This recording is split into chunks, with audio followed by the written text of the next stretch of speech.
The narcissist uses deception to trap people. Think about that for a minute. So deception, yeah, you were deceived. So was I. The narcissist is a master deceiver. What they do is they look for people to insert on their invisible board of chess to see which piece they can place down, move that piece around to get whatever they want from said person. Each and every person who encounters the narcissist, they all provide utility. No matter who you were, no matter how old or young you were, you did something for the narcissist, and they knew that. The narcissist plays a zero-sum game. Yes, game is the key word, because they're not committed to anybody. All they want to do is continue to pepper people with abuse, to continue to blame people, triangulate them, continue to throw rage fits on them, and dehumanize them, if you will. Well, the narcissist days are numbered. You're learning that. Also, you're learning that you were deceived. Deception is not a cool word. Deception is not a word that you should be any part of. Probably the last time you used the word deceived or deception, maybe, was in a book you read a long time ago. And maybe it was one of the books that you haven't read in a long time. Whatever that may be, you can figure it out. But deception has entered your life. And now it's changed your life. It's changed the trajectory of your life. It's changed your circumstances. It's changed the way you see humanity. It's changed the way your perspective is now looked at. Having said those things, the deception of the narcissist, it is everywhere. There is a black cloud that surrounds the narcissist. It is toxic. It is like that oil barrel with a skull and crossbones on it that says hazard waste. Well, that's what the narcissist surrounds themselves with, nothing but toxicity. And when they deceive somebody, what they do is they're literally trying to set a trap for that person to fall into. And that person, which was me, and it definitely was you didn't know any better because you weren't taught this in school. You didn't realize another person could actually deceive somebody intentionally over and over and over again. If you knew that, you wouldn't have entered the relationship, but you didn't. And now here we are. But the narcissist uses these webs to deceive people, to manipulate people. Think about a wedding. What is a wedding? Well, to you or myself, maybe a wedding is a union of two people getting married and committed and being honest and reciprocal relationship and healthy and transparent and everything. Well, that's not what the narcissist did. If you married the narcissist, you now know that they got supply from the preparation of the wedding. They got supply from the wedding. They got supply from the guests. They got supply from people they didn't invite at the wedding. It was nothing but a big sham to the narcissist. It was nothing but a dog and pony show, or pony and dog show, whatever that thing is. And this is what the narcissist continues to do through life. They continue to deceive people. Deception is one of the elements in the narcissist master playbook that they use over and over and over again. It could be as simple as saving 50 cents on a cup of coffee. As long as the narcissist feels they got one over, they feel like they're winning, there's supply for them and there's deception. Or it could be bigger. It could be marrying somebody and down the road discarding them and dragging out the legal system and making everything go through the courts and punishing that person for being themselves because they were unfortunate and they entered a relationship with a person who was, you got it, deceiving them. That's why once you get the wisdom and once you understand what narcissism is at its core, you need to get as far away from these people as fast as you can. The narcissist doesn't change. They will never improve. The narcissist will become what is known as the aging narcissist, and the aging narcissist is not, and I repeat, not a pretty sight to see. The narcissist will continue to shapeshift. They will continue to wear different masks. They will continue to paint the narrative however they want to, and they will be scouring this earth looking for supply. Supply is running extremely low for the narcissist. Just like here in the Carolinas on this exact date, and the date today is July 5th, 2026, we are having one heck of a drought, if you will, meaning we haven't had rain in quite a long period of time. We may get some in the next few days, and I know it's a little quick weather report, but this is what happens, and this is what will happen with the narcissist, seasonality. The narcissist cannot continue to maintain a fluid stream of supply. They will continue to be looking for people to replace the other person that they expunged or expelled from the relationship. That's why the narcissist keeps on looking for the next new shiny object. That's why they're loyal to nobody, they care about nobody, and that's why they deceive people. The narcissist was wearing a mask when you first met them. Now, did you know what a mask was? Yeah, you probably used a mask during Halloween or a masquerade party. Notice the two words, masquerade party. You were attending an event that was a party and everyone was wearing a mask, or Halloween. It's one day of the year. Well, The narcissist wears a mask 365 days a year, 366 counting leap year, because this is what they have to do, because they don't want to introspect. They don't want to accept the shame or the responsibility or the absolute damage. They don't want to reflect on the damage they've created in other people's lives. Do they know what they've done? You're damn straight they do. Will they do it again? Yeah, they're doing it right now. Do they care? No, they don't. Will they blame anybody? Yes, they will. This is why the narcissist is a cyclone on 2 feet. It's why they're a ticking time bomb ready to explode. It's why they're a powder keg of dynamite. All they're waiting for is one match strike and throw it in there, and it's going to happen. And these are called rage fits. You experienced multiple rage fits when you're in the relationship with the narcissist. You also experienced multiple discards. And I've shared this for years in videos. You experienced mini discards. And then ultimately, the macro, the big discard, the ending of that relationship. That's why when you're in this relationship, when it never was going the way you thought it would go, because you were love bombed or you were in the euphoric stage for a period of time, when you thought this relationship just kept on getting better and better and better, and you're scratching your head saying, oh my God, this is just amazing. They're spending so much time with me. They're asking me how I'm feeling. They're giving the morning texts. They're texting me in the evening, all the cute emojis and the hearts, and they're telling me they love me. Not so fast. That's all love bombing. It's all manipulation. It's all CRAP. Yeah, I just cursed, but I spelled out the 4-letter word. It's toxicity. It's the old, stale playbook that the narcissist continues to use. The playbook that is so antiquated. It is so boring. We are becoming really jaded with it. And we've seen the same dog and pony show over and over and over again. That's why once you get the wisdom and once you heal, once you really heal, you will see things the way I see them, and you'll look back and you'll say, wow, that person really was pathetic. Those people really were anxiety riddled. Those people really were needing other people to do things for them. Because at their core, the narcissist has nothing inside of them but a huge void. They are a bottomless pit. They're an empty shell, and they know that. That's why these people are cowards. They're bullies. They're shallow. They're hollow, and there's nothing to them.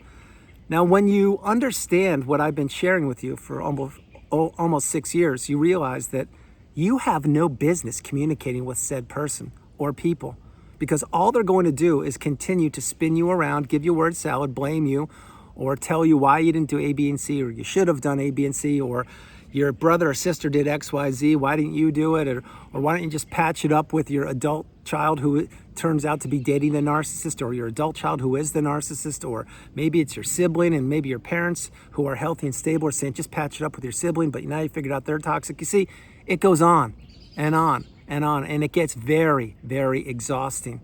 But once you realize that it was all built, when I say it, I'm talking about all these relationships, they were all built upon a foundation of deception, upon a house of cards, upon nothing but a castle built on sand that was going to wash away eventually. When you realize that, then that's when you go no contact. That's when you block said person, delete them, remove them, and all flying monkeys and people associated with them. If you've done it, you know it served you. If you haven't done it, you need to ask yourself that one question. What are you waiting for? If you're waiting for the narcissist to miraculously change, that day is not going to happen. If you're waiting for an epiphany from the powers above to say, you know what, narcissism's eradicated, it's all going to stop tomorrow, I don't think that's going to happen either. If you're waiting for the narcissist to finally do the right thing, well, you're going to be waiting quite a long time. When you take the action and make the decision and understand by practicing radical acceptance, yes, I said a mouthful there, that you were deceived. Deception was abound. You were drinking the Kool-Aid the narcissist was pouring, and you were believing what they were telling you because you had no reason to believe otherwise. Once you understand that, you need to get as far away from this person as fast as you can. Yeah, I've said it a couple times. The reason why is to illustrate and reinforce with you that these people don't change, but you are. As you're changing, you're elevating. As you're changing, you're getting clear in the mind. As you're getting clear in the mind, you're realizing that relationship wasn't as bad as you thought it was. It was a million times worse, and it will continue to get worse until you heal. When you heal, you'll look back and you'll say, how did I stay in that thing? How did I enter that thing? How did I not see the signs? How did I not trust my intuition? How did I not pay attention to the red flags? Why did I not stand up for myself more often? Why did I not call them out? You'll ask yourself all of those kind of things. And then what you will do when you have answered those questions, you will say to yourself, wait, that was then, this is now, I'm out. I've healed, I'm in a great spot. And I didn't know what the trauma bond was. Heck, I didn't even know what narcissism was. So it's not my fault. I was deceived. Now you're getting it. Ding, ding, ding. When you realize that, then you say, wait, these people do exist. They are everywhere, all over this planet. And I need to protect myself. What do I need to do? I need to keep watching Andrew's videos. I need to keep coming back into my cupful. I need to understand it wasn't my fault, but that I can take action, which is by going no contact. And I also need to understand that this person doesn't care about me, and they care about nobody. And when I do my part, which is what Andrew has done, and that's me, and I'm acting like I'm you, but I'm not a me, then I will have helped the collective consciousness of the planet by going no contact. You see, that's how we're getting stronger on this planet. It starts with one person taking action. When that one person takes action and the other people see it, then other people take the action. When other people see it and take the action, then other people. Eventually, yes, the narcissist will have nowhere to turn but Cannibalization Island, which is where they're all going to end up on. No, that's not your favorite reality TV show, although maybe it should be.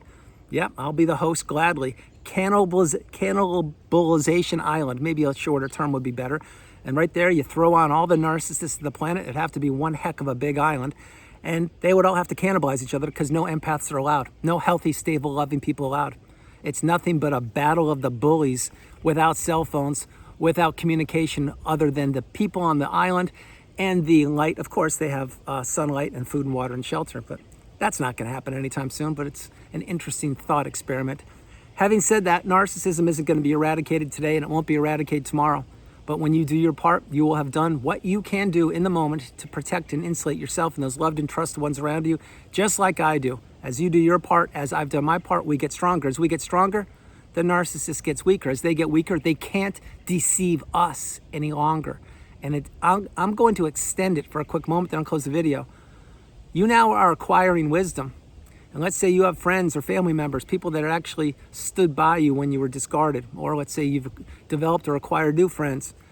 Well, these people now can acquire wisdom through you. I really, really hope you're getting this message. This is why it is imperative that you heal. This is why it is instrumental that you go no contact. And this is why it is necessary that you understand that people are watching you. I'm not referring to the narcissist. Yeah, of course, they're spying on you, stalking your social. They're doing all the same old nonsense they've always done. Just don't give them the time of day. Yeah, like that's for you veterans.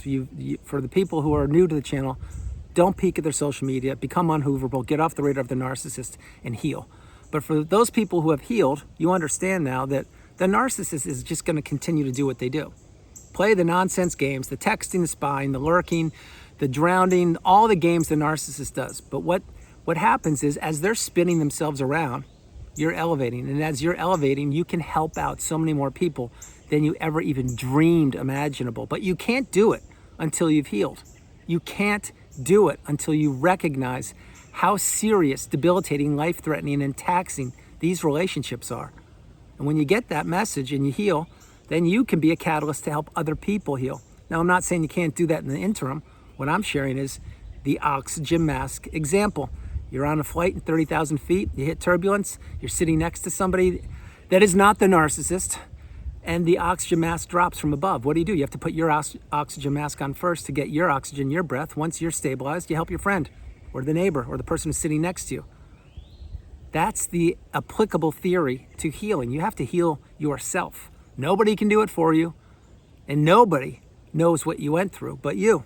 That's why once you take all the energy that was going into the bottomless pit, the narcissist, and it goes into yourself and you go no contact, you'll realize that, yeah, you are stronger than you know, and you can do whatever you want to do, and you won't be deceived any longer because now you have crystal clear vision.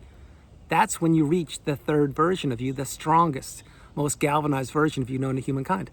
If you're there, stay there. If you're not there, keep working, but eventually you will understand that everything I've shared in videos is not only accurate and true, but there are hundreds of millions of people that are currently breaking the trauma bond, breaking the cycle, becoming the generational curse breaker, and who have gone no contact. And you may say, that's a large amount of people. Where'd you get that number from, Andrew? Well, think about it. As I heal and I help other people heal, and they heal and help other people heal, it's a ripple effect. That's how it starts, a grassroots movement, if you will. Those days are over. This is now the real deal. Jump on that tidal wave of authenticity. Jump on this tsunami of abundance. This is your time. Close the chapter of the book once and for all on the narcissist and stop being deceived. Stop giving them opportunities and chances, because the narcissist is a manipulator, a sinking ship, a ticking time bomb. They're envious and jealous, and they know what they're doing. So everyone, that's the video. I hope you liked it. I loved doing it from the extremely hot Carolinas. This is Andrew. Namaste. Have a great afternoon, evening, or morning, no matter where you are on the planet. You are not alone. I love you all, and I'll talk with you tomorrow. This video may get cut off again because it's almost 100 degrees again here today. So I'm going to make this really brief and quickly. I want to share one thing. You need to recognize that wherever you are in the journey, you have to keep going forward, not backwards. You need to go forward. You need to see the light at the end of the tunnel, and you need to continue to make progress. That is what I have done, and I've mastered it. And that is what you should be doing. So if you are interested in a one-on-one session with me, drop an email at narcdailyvideos@gmail.com. That's narcdailyvideos@gmail.com. I love you all, and I'll talk with you tomorrow. Bye, everybody. Bye.